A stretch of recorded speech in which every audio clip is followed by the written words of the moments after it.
Good evening, I'm Shameka Neely. Friday morning, members of the Bloomington community commemorated the tragic events 8 years ago on September 11th.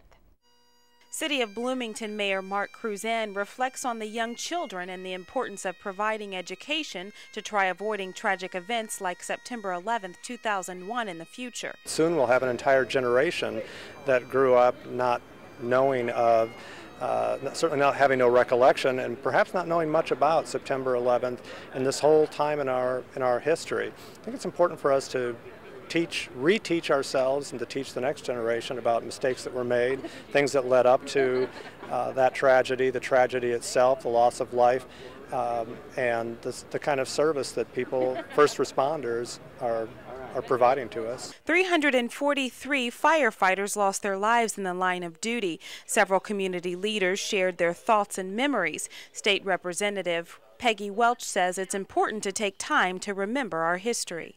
And so we're here at City Hall with our police officers, with our firefighters, with our first responders, emergency folks, to say thank you for what you do daily for us. And we remember the sacrifices that have been made, not only on September 11th, 2001, but years before and since then. And as the mayor referred, and I did also in our few remarks, is that it is human nature to forget if we aren't reminded. So we took a few minutes today to say we remember and we won't forget.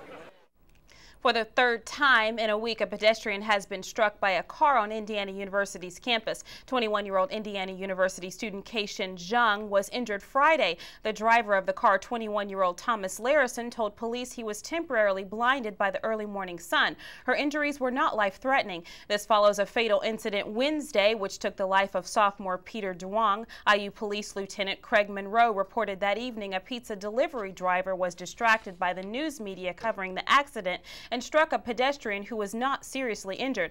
IU Associate Dean of Students Carol McCord says school officials are working to make the campus safer for walkers.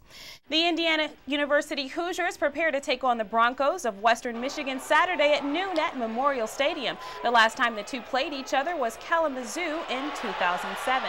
And a look at your weather. Tomorrow mostly sunny, highs in the lower 80s. Tomorrow night mostly clear, lows in the mid 50s.